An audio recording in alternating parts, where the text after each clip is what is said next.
بس رمضان کی سب سے بڑی تیاری کیا ہے کہ اپنے دلوں کو صاف کر لو پہلے سے، کہ جس دل میں نفرت ہو، بغض ہو، کسی کے لیے غصہ ہو، کسی کے لیے کیا کیا جذبے ہوں، دل صاف کرنا۔ ہمارے گھروں میں روزانہ جھاڑو ہوتا ہے، یہاں مدرسے میں روزانہ صفائی ہوتی کہ نہیں ہوتی؟ کیونکہ دنیا کی اصل گندگی ہے تو جھاڑو ہاتھ سے نہیں چھوٹ سکتا۔ حرم شریف میں دیکھا کیسے چاروں طرف خدام پھر رہے ہوتے ہیں برش لے کر، تو دل پہ غبار ایسے آتا ہے جیسے صحن میں غبار آتا ہے، دل پہ گندگی ایسے آتی ہے جیسے صحن میں آتی ہے۔ تو ہم نے نظام بنایا ہوا ہے، لوگ وہ کر رہے ہیں، وہ روزانہ جھاڑو دیتے ہیں۔ تمہارا دل ایک آنگن ہے، ایک صحن ہے، اس میں بغض، نفرت، حسد، پتہ نہیں کیا کیا گندگیاں آئیں گی اور آتی رہیں گی۔ بچوں ایک کام کرو، جھاڑو پکڑ لو، صاف کرو۔ یا اللہ معاملہ تجھ سے کرنا ہے، لوگوں سے نہیں۔ کسی نے برا کہا، کسی نے غیبت کی، کسی نے گالی دی، کسی نے دھکا دیا، کسی نے حق مارا، کسی نے کچھ کیا، یا اللہ تیرے سپرد میں نے اپنے دل کو سب سے صاف کیا، میں نے اپنے دل کو سب سے صاف کیا۔ یہ اتنی بڑی عبادت ہے کہ بڑے بڑے نفلوں والے، تہجد والے، حج عمرے روزے والے تمہیں نہیں پکڑ سکیں گے، کیونکہ اس کا کرنے والا دنیا میں کوئی نہیں۔ نفل پڑھنے والے تو بے شمار ہیں، عمرے کرنے والے بے شمار ہیں، علماء بے شمار ہیں، حاجی بے شمار ہیں، سخاوت کرنے والے بے شمار ہیں، لیکن اس ٹکڑے کو صاف کرنے والا لاکھوں میں ایک بھی نہیں ہے۔ مشکل کام ہے، آپ یہ سیکھ لیں، صاف کرو، صاف کرو، صاف کرو۔ یہ رمضان کی سب سے بڑی تیاری اور علم کو حاصل کرنے کی سب سے بڑی چابی ہے کہ اپنے دل کو کھلا کر لو۔ کوئی چیز خالی ہوگی تو کچھ آئے گا۔ جس دل میں بغض بھرا ہو، نفرت بھری ہو، حسد بھرا ہو، کینہ بھرا ہو، اس میں خاک آئے گا، اس میں تو علم کی ایک کرن بھی نہیں آئے گی۔ اس زبان سے چاہے جتنے مرضی موتی بکھیرے، دل اس کا اندھا ہوگا۔ لا تعمى الابصار ولكن تعمى القلوب التي في الصدور۔ یہ آنکھوں سے اندھے نہیں، دل سے اندھے ہیں۔ تو بچوں اپنے دل کو صاف کرنا سیکھو۔ وہ کتنی مشہور حدیث ہے، آپ نے کہا اس دروازے سے ایک جنتی آ رہا ہے، تو ایک انصاری صحابی داخل ہوئے، جوتا ہاتھ میں، داڑھی میں وضو کا پانی۔ اگلے دن اس دروازے سے ایک جنتی آ رہا ہے، تو ایک صحابی آئے، ہاتھ میں جوتا، داڑھی میں وضو کا پانی، وہی صحابی۔ اگلے دن اس دروازے سے ایک جنتی آ رہا ہے، تو وہی صحابی 3 دن جنت کی بشارت لی انہوں نے۔ اس صحابہ کی جماعت میں ایک شخص ہیں جن کا نام ہے عبداللہ بن عمرو بن عاص۔ ان سے بڑا عبادت گزار صحابہ میں کوئی نہیں تھا، نہ سابقین میں نہ متاخرین میں، نہ پہلوں میں نہ بعد والوں میں۔ ان کی عبادت کیا تھی؟ ساری رات جاگنا، سارے دن کا روزہ، اور ایک ختم قرآن صبح سے شام تک۔ اتنی اللہ نے طاقت دی تھی۔ پھر وہی غلوب والی بات آ گئی، ایکسٹریم ہونے والی بات آ گئی۔ ان کی شادی والی رات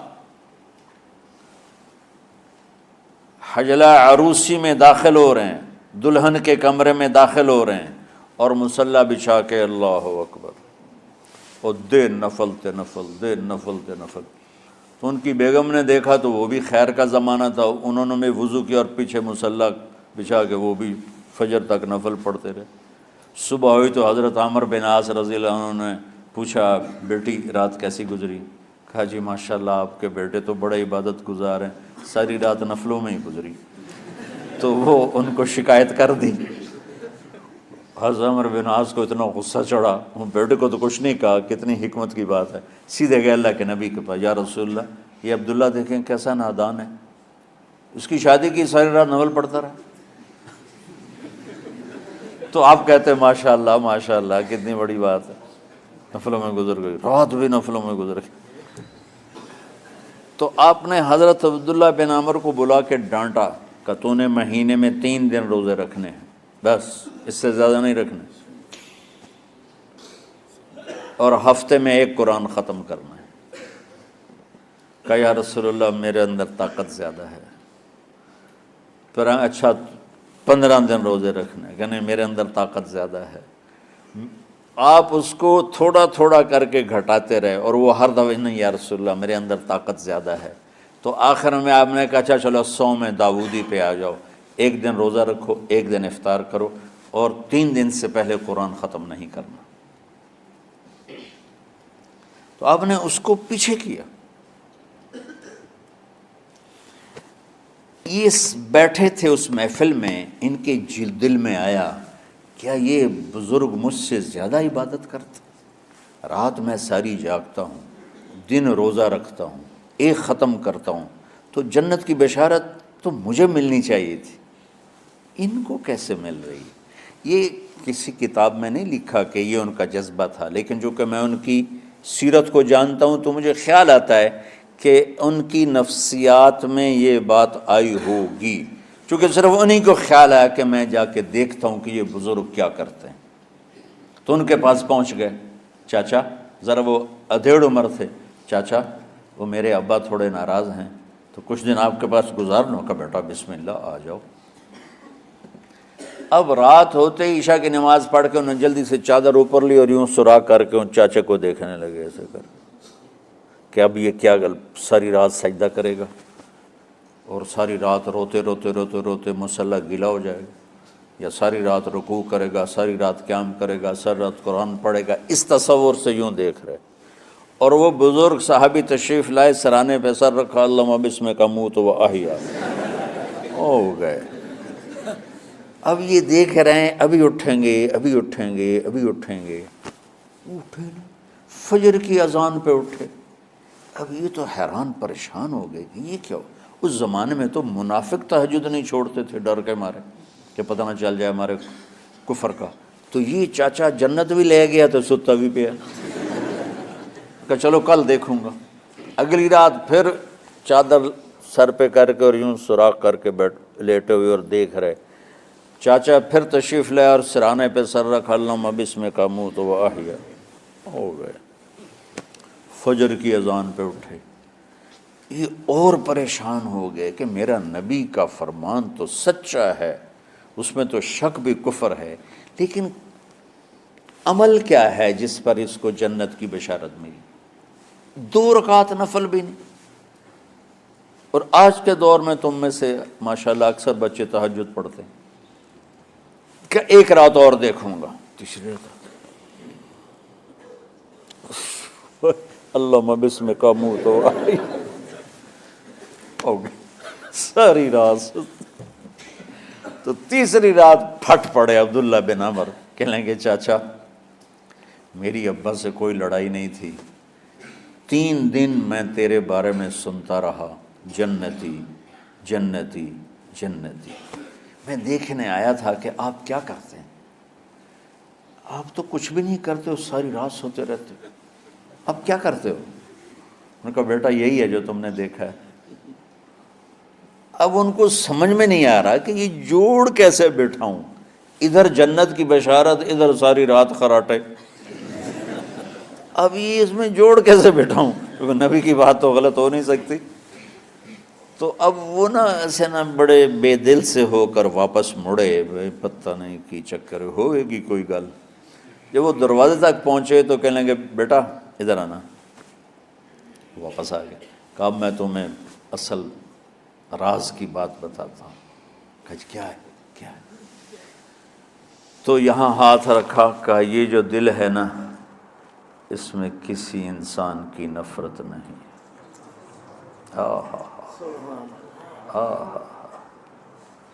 اور جب اللہ کسی کو رزق دیتا ہے، عزت دیتا ہے، مجھے کبھی حسد نہیں ہوا، مجھے خوشی ہوتی۔ تو عبداللہ بن عمر نے کہنا تھا ہاں یہ بات ہے، نہیں، انہوں نے کہا ہاذا ہوا، اچھل کے کہنے لگے ہاذا ہوا، ہاں ہاں ہاں ہاں یہی ہے یہی ہے یہی ہے۔